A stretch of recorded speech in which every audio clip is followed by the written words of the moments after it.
My job as your mayor is to keep the city safe. And we are here today to talk about the 2024 crime data, which reports that both homicides and violent crime are down in Los Angeles. Now, we certainly understand that if you have been a victim of crime or know someone who has been a victim of crime, these statistics do not necessarily represent your experience. Any crime is unacceptable to us, and we know that everyone standing here today knows that we must continue to approach this issue with urgency and precision. Over the last 2 years, we've made key improvements in a comprehensive approach to public safety. Our recruitment of people who want to be officers are up. We have attracted record numbers of applicants to join the department. However, we are still struggling with the hiring process. We've decreased street encampments by 10%. And what that means is that that's a decrease in police calls. It's also a decrease in crime that can be associated with encampments. We've launched effective task forces like the Organized Retail Task Force, which has led to hundreds of arrests and millions of dollars in stolen goods recovered. Smash and grabs have declined. The Heavy Metal Task Force has made more than 100 arrests and recovered thousands of pounds of copper wire. If you wonder why your streetlights are out, many chances it's because of copper wire theft.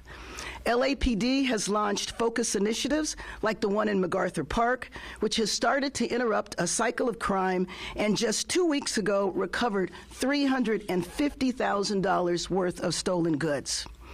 Another major change to Los Angeles Police Department is welcoming back Jim McDonnell as our chief. He has improved morale. He is committed to growing the department and enhancing relationships with communities across the city. So I also want to acknowledge the community leaders that are here today because this happens together. So we know that in order to actually make LA safer, we need a comprehensive approach, suppressing crime when it happens and working hard to prevent crime from taking place to begin with. So we've launched the Mayor's Office of Community Safety to support community-based approaches to safety through the strategic deployment of community-based programs designed to prevent crime, like the Gang Reduction and Youth Development Program and Summer Night Lights. We have been able to improve safety across neighborhoods in the city. The city has also expanded civilian crisis response programs like the Circle Team that provide public health responses to emergencies, especially involving mental health crises. This is important because many times individuals experiencing mental health issues can be nonviolent in the beginning, but if somebody doesn't attend to them, it can switch to violence, and then the police have to intervene. So this new approach is absolutely making a difference, and there'll be more about the community-based efforts tomorrow. So to remind you of some statistics, homicides dropped in 2023 and again decreased in 2024, this time by 14%. 3 of the 4 geographic bureaus within the LAPD saw a reduction in homicides. In communities where the Gang Reduction and Youth Development Program and community safety partnerships have taken proactive measures to engage residents, in those areas, LAPD has reported a 40% reduction in homicides. The number of Angelenos shot decreased by 20%. Citywide violent crimes, which also decreased in 2023, fell again in 2024. Property crimes, including burglary, motor theft, and theft-related offenses, also saw a decline.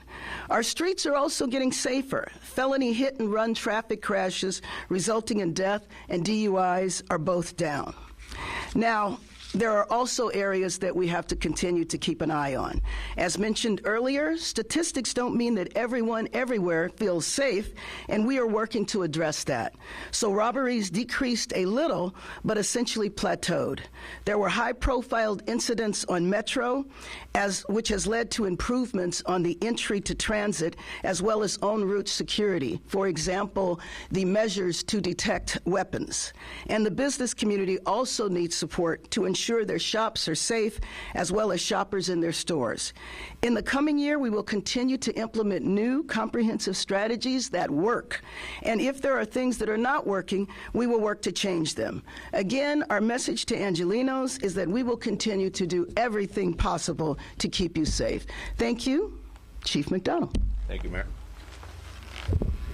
Well, good morning, and thank you all for being here today. I'm honored to stand alongside Mayor Bass as we present a comprehensive overview of the state of public safety in Los Angeles. We're here to share progress made in 2024, acknowledge the challenges we continue to face, and outline our path forward into 2025. Before I speak to the numbers, I'd like to recognize members of the LAPD command staff that are here with me today, as well as leaders from our local community, Mr. Mark Overstreet and his wife, who are longtime Hollenbeck CPAB members, and Ms. Maria Armas, a community leader from Ramona Gardens. Thank you all for your hard work and support. With our continued collaboration, I believe Los Angeles will continue to make strides further in crime reduction. Public safety is a foundation of a strong community, and transparency is the key in building trust with the residents that we serve. Today, I'll walk through the most recent crime statistics, discuss the impact of policing strategies, and introduce new initiatives designed to make our city safer. One important factor to remember here is that early 2020, the LAPD transitioned to the National Incident-Based Reporting System. You'll hear that referred to as NIBRS, which fundamentally changes the way crime data is collected and analyzed. Our transition to NIBRS provides more detail, allowing for a more precise understanding of crime trends and a better informed policy decisions. While this different standard affects our ability to provide direct one-on-one year-to-date comparisons, it does provide us with more accurate data to improve our crime-fighting efforts. This change also brings the department into alignment with national reporting standards. That's been a work that's been in progress for about 10 years now, so we're happy to be able to get through that and move forward in a very positive direction. Hollenbeck Police Station is a fitting location for today's announcement because in 2024, Hollenbeck had 26 fewer homicides than in 2023, 14 compared to 40, which represents a 65% reduction in homicides. A truly impressive statistics which speaks to the hard work and dedication put forth by our officers as well as our community partners. Looking at the big pictures across Los Angeles, in 2024 we saw shifts in various crime categories that reflect both the effectiveness of our strategies and the ongoing challenges that we must continue to address. In 2024, there were 284 homicides compared to 331 in 2023.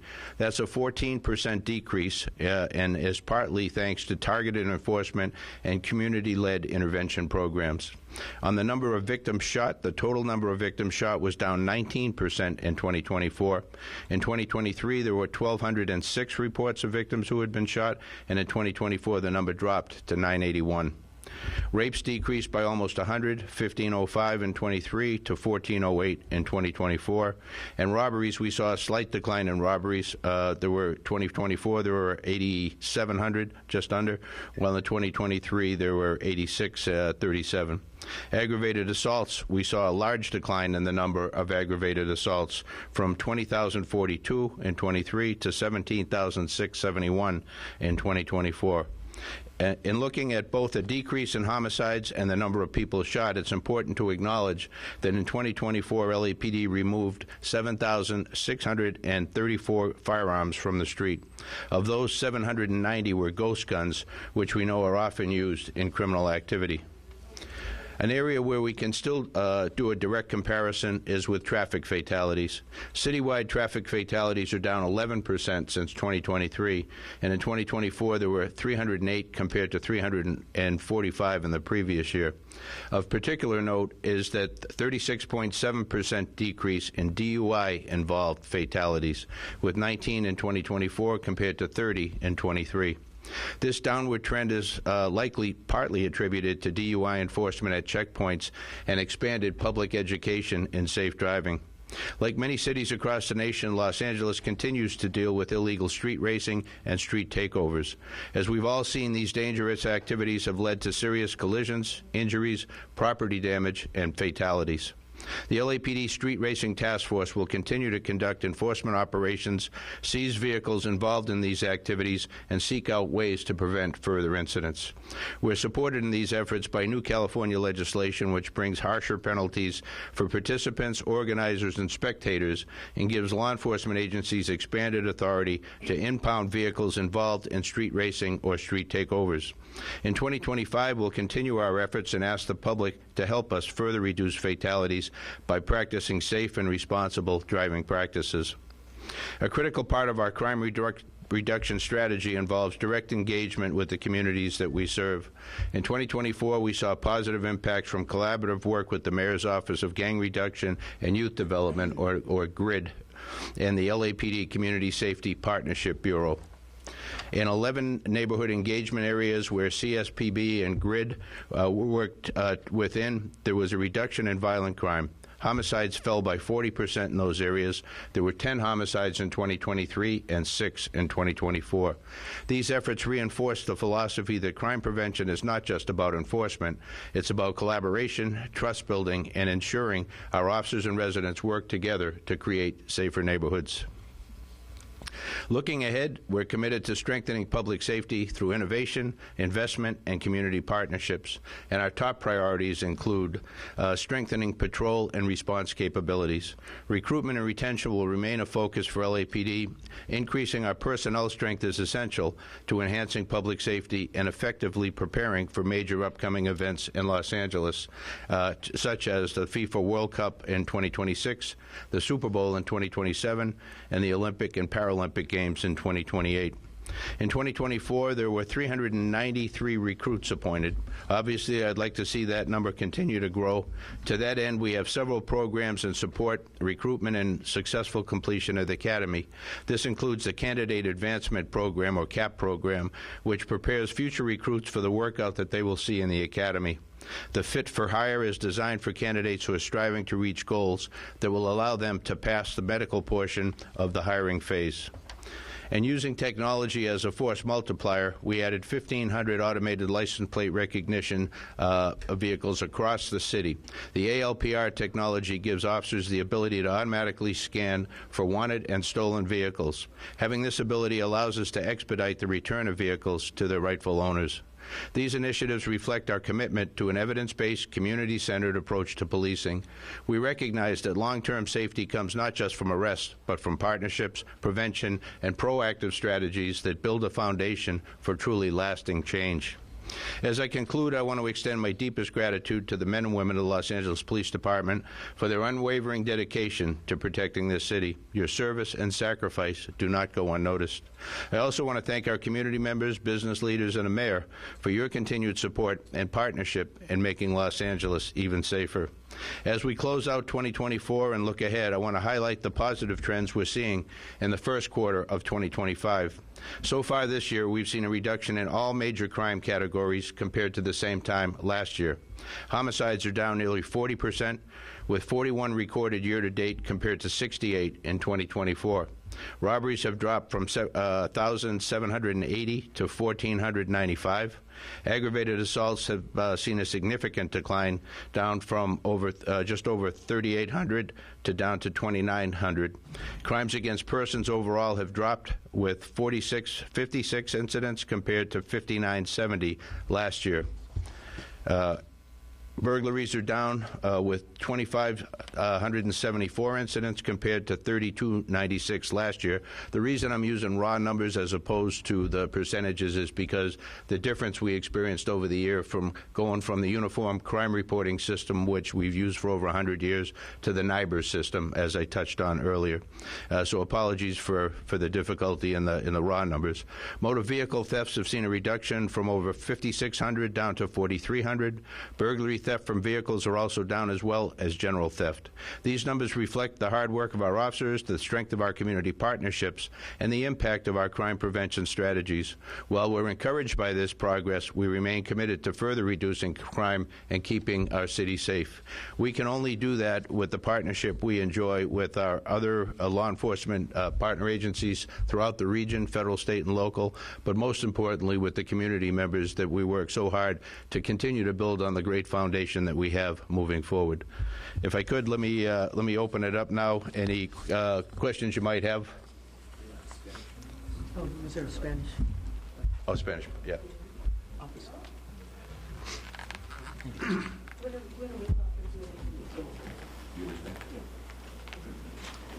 Were you going to do Spanish? No.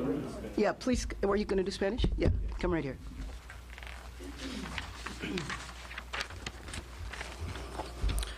Good morning, buenos días. Soy el oficial Chávez, Departamento de Policía de Los Ángeles. A ver. Esta estación, pues, es un lugar muy apropiado para la reducción en crímenes, porque en el 2024 la división de Hollenbeck tuvo 26 homicidios menos que el 2023, 14 comparadas con los 40, que representa una reducción de 65% en homicidios. En el 2024 hubieron 284 comparados con 331. Esta reducción de 14% fue, pues, gracias a la comunidad y a la colaboración con nosotros. El número total de las personas que fueron tiroteadas o balaceadas fue reducido por 19%. La violación fue reducida por casi 100. Los robos. Vimos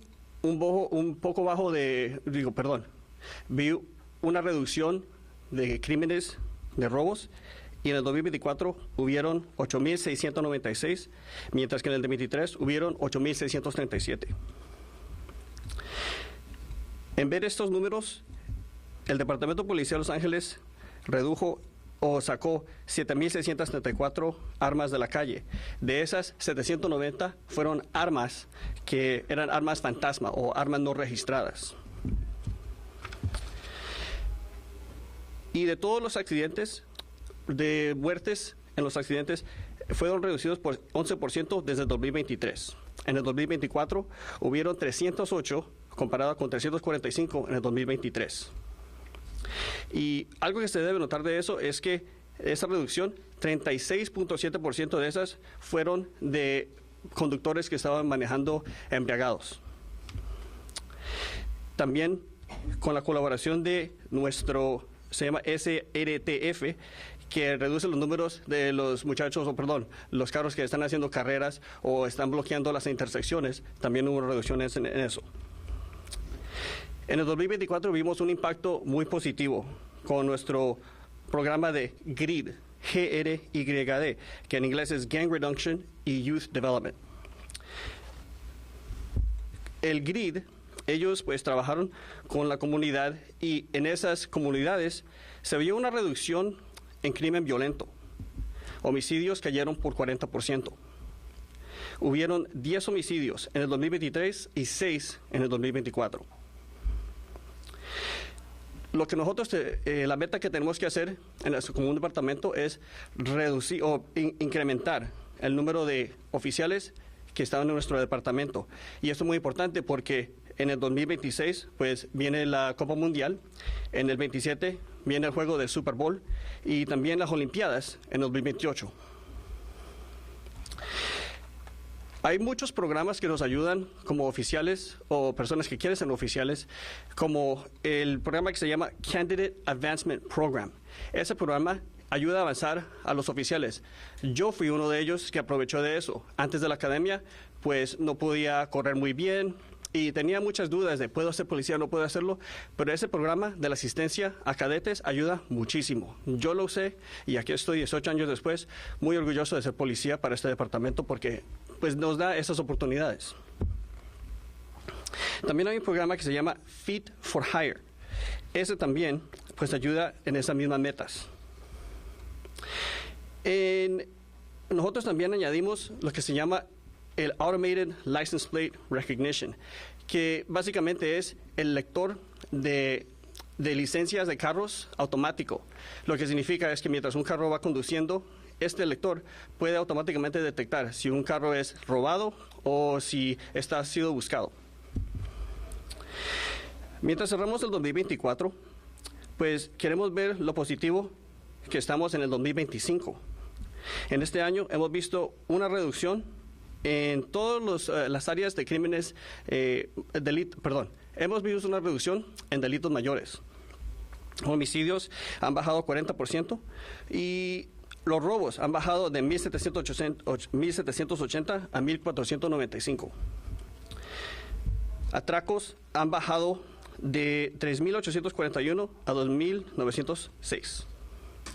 Y los crímenes contra personas han bajado desde el 4.656 hasta los comparados a 5.970. Los robos a domicilios fueron de 2.574 comparado con 3.296 al año pasado. Y pues usamos estos números pues porque con el sistema nuevo de reportaje que se llama NIBRS, con este sistema pues es nacional, pues podemos alocar los fondos de maneras mejores y podemos estudiar mejor cómo sube y cómo baja los crímenes. Muchísimas gracias. Thank you. Thank you. Thank you. Questions? With Craig, it looks like. Craig? Yeah. Happy St. Patrick's Day. First, a housekeeping question. The current sworn ranks for LAPD, did you give a number? 8760. Yeah. 8760. So with NIBARS being the new measure for this crime data today, does it have the effect at all of changing, if you were to apply the former method, would all these categories of crime appear down as you have presented this? Yeah, thank you. Great question. NIBRS is a system that pulls in a lot more data about each crime. There's various ways of being able to capture it that differ from the UCR. It'll give us more rich crime data as we move forward. The transition for LAPD started in May of last year, so by May of this year we'll start having year-to-year numbers that are straight comparisons. That's why we did the not the percentages but the raw numbers to try and be able to give the truest picture we can. We're still seeing a dramatic decrease, but I don't want to be able to tie it to a percentage because that might not be accurate. It'll be close in the ballpark, but not completely accurate. So to try and be as transparent as we can, we did it this way. Is there any category of crime that is up? We're looking good right now. As we move into 2025, we're optimistic that we can continue on the trend that we're seeing.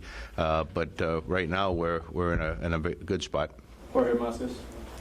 Okay, Chief, when you're talking about 40% reduction in homicides in different neighborhoods, could you please be specific? Which neighborhoods are you talking about? Yeah, those are aggregate numbers for the whole city. Like any time in our history, when you look at where is the crime occurring, certain times of the year, certain neighborhoods will benefit from increased enforcement, greater collaboration with the community, and we'll see transitions over time. I mentioned Hollenbeck in 2024 having the reduction of 65% that it had. Those are staggering numbers, great numbers to be able to move forward with. We've seen good numbers pretty much across the city, so I'm very thankful for that. We've got good teams in place working hard and not trying to do it on their own, but working with the other resources we have available.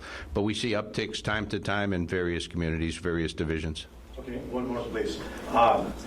At this time, the city of Los Angeles and you are pretending to increase the number of police officers. Right. Have you been able to identify why people doesn't want to join the LAPD?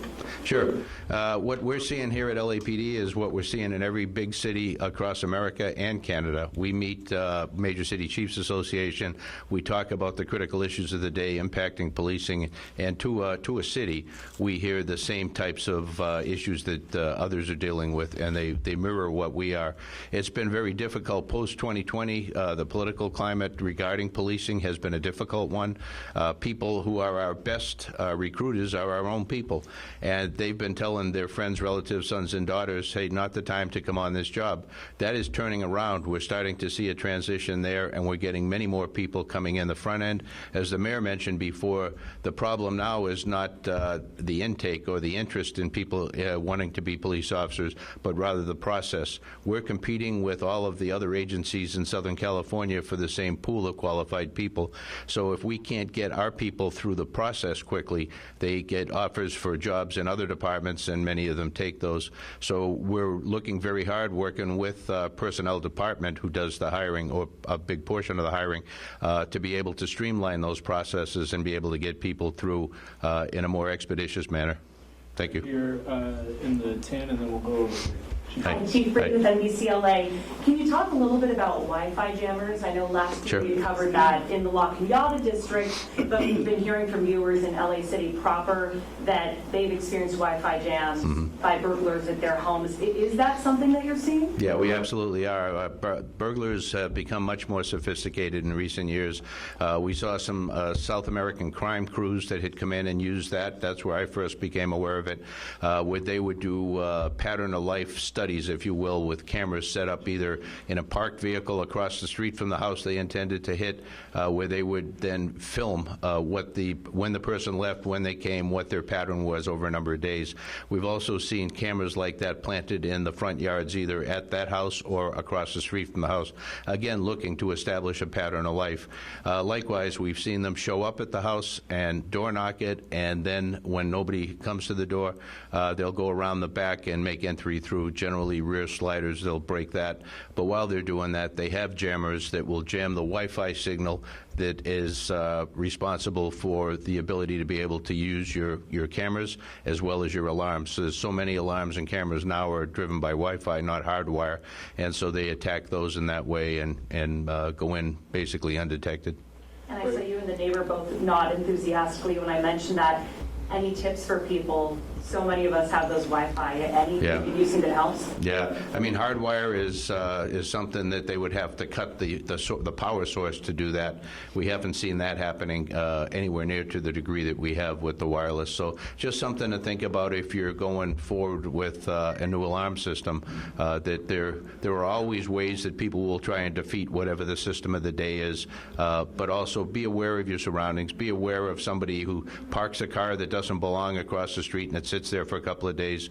Call us, we'll check it out. It could be somebody looking to see what you're doing and coming and going. And really have good neighbors. Know your neighbors, have them look out for you, you look out for them, and nobody knows better than the people in the neighborhood what's out of place. We're going to go against the wall, then we'll go to Spectrum, and then we'll go to Monica. I wanted to ask about the feelings of public safety. Please say your name and publication. I'm sorry, I'm Michael Monks with KFI. Thanks, Mike. You mentioned, Mayor, the feelings of public safety and how important that is to address. I'm thinking about streetlights that are out. Right. Encountering people on the street or the subway who may not be a danger to us, Right. but appear to be a danger to us in some way. And I know those are harder to quantify than raw numbers. That's right. Like this. You mentioned new comprehensive strategies that work to be deployed to address people's feelings. Can you elaborate on what that means? Sure, not to address people's feelings, but a couple of the programs I mentioned, the Gang Reduction Youth Development Program, as well as the Community Safety Partnerships, and then I also mentioned the Circle Teams. The Circle Teams specifically are with 911 would refer a call for an individual, often an individual experiencing homelessness, that is also suffering from a mental health crisis that can easily turn into a violent situation that then would require LAPD to go in and intervene. And so the focus of that team is to de-escalate that issue. So using alternative resources. We will do another press conference tomorrow that is specifically going to detail those strategies, but that's what I meant. It wasn't so much how people feel. However, you mentioned Metro, and there is an example in Metro where we've established this ambassador program. Now there's hundreds of community members who are trained, who are on Metro, on the buses, on the trains, specifically to help people feel okay, but if they see someone, again, often suffering from mental illness, a person experiencing homelessness, they deal with that person. And they've been able to intervene before crime takes place. I also have to say, with the ambassadors, they've also been trained in how to use Narcan. And I know by November of last year, they had saved close to 200 individuals. Next question is Spectrum, and then Monica with ABC. Parker with Spectrum News. So in light of the analysis you're announcing today, these latest crime statistics, how do you think that might affect any potential recall effort down the road? Well, let me just say that my focus is on keeping the city safe, and my focus is making sure that we rebuild and recover in the Palisades area and that people can return home as fast as possible. My focus is on my job, and it'll continue to do that. Next question to Monica. Hi, Monica de Anda with ABC7. My question is for the chief. This is a bit of a specific one, but looking at here, we have the felony hit and run traffic resulting in death. It's been down, but one area of concern for our viewers, they've been reaching out about the Sepulveda area off of Mission Hills and North Hills. We've seen just yesterday the big crash at the T-Mobile. We had an elderly man hit and killed there just last month. So can you address any efforts you guys are making into specifically that area? Yeah, our traffic coordinator continuously studies where the what the trends are, where we're seeing patterns, where we're seeing clusters of incidents like this, and deploy our resources there. Motor enforcement would be a likely first step in being able to go out there. Traffic enforcement comes down to education, engineering, and enforcement. It's a three-pronged approach. So we look at what are the factors of causation, and then how do we best address that. There are places in the city where we've seen over time that the lights, tri-light signals need to be adjusted or modified, that there are other issues that the engineering component, we're constantly doing education as far as driving safely, driving at prudent speeds, and DUI certainly is always something we talk about. So it goes back to taking a close look at what's causing these traffic collisions here for both serious injury and fatal injuries, and dedicating the appropriate resources there. Thank you. Brittany, you have one more? Yeah, another bit. Sorry, Mayor, but I have a question for you as well. This is the last question. Reporting over the weekend from the LA Times had reported, and I'm just looking to see if this is accurate, that you had approved a merit-based increase in pay for former Chief Crowley. Are you able to say if that is accurate?